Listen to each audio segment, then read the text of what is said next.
Now that you have received comments from me and comments from your group mates, you need to know how to at least begin to attempt to assimilate all the comments from everyone.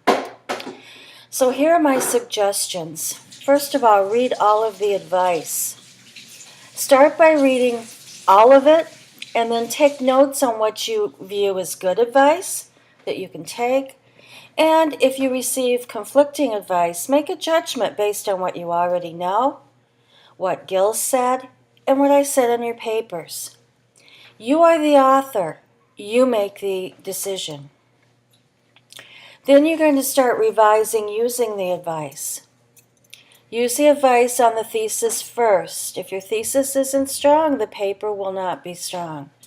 The thesis is the core of your paper. It's what guides you through the paper. Everything has to fall in line with the thesis, each of the points. If your thesis looks fine, then begin looking at the body paragraphs. Remember, you need at least 3. In some drafts, I only saw 1 or 2. You'll want to begin looking at the P first, the point. Did you receive advice pertaining to the point? Look at it. What have I said? What did your classmates say? And then make a judgment as to what you think you need to do with the points of your paragraphs. Then see if your illustration supports the point. Did you receive advice on the point?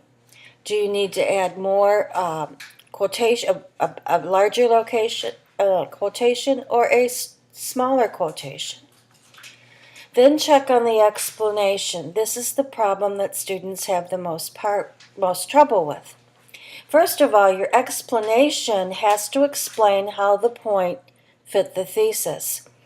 And you know how it fit because you chose the point and you chose the illustration for it. So you know how it fits, but your reader doesn't. So you have to tell them. Remember, you're guiding them through this entire paragraph and through this entire paper to prove your opinion. So you have to tell them. Lastly, work on the grammar errors. Run the spell checker. On the first drafts, I did not see problems with spelling, but you don't want to have mess up when you add more information in. Then use the advice you received on grammar and revise. Your final checks. Do you have a title that suggests what the paper's about? You don't want a title like Trigger Warnings, Paper 1. You want a title that says something about the paper that's going to interest your reader and suggests what you're going to be writing about. Read the paper backwards and aloud, and I know I suggested this on the critique, but you need to do that too. Sentences sound differently when you do that. You can hear the errors better than seeing them. Then have someone you trust read the draft. Take the suggestions if you think the suggestions will help the paper. This someone you trust might not be in this class. It might be someone you know who took a class like this. It might be somebody you know is a good writer. Have them take a look at it. My final words on this is you are not correcting errors. You are improving your thesis, paragraphs, and sentence structure. Do not think that you're correcting, that if you make everything right, it's going to be an A paper.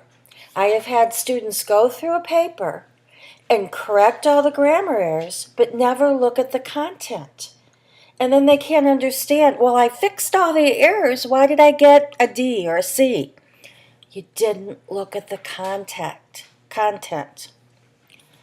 Then find one more way to revise.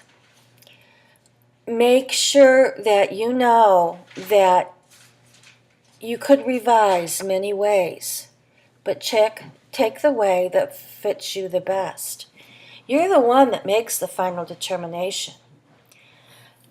Last but not least, get rid of contractions and get rid of anything that has suggestion of oral and speech, slang, or colloquialisms. Worry more about elements of formal speech than you do about commas. I hope my advice is helpful. You can view this more than once if you need help.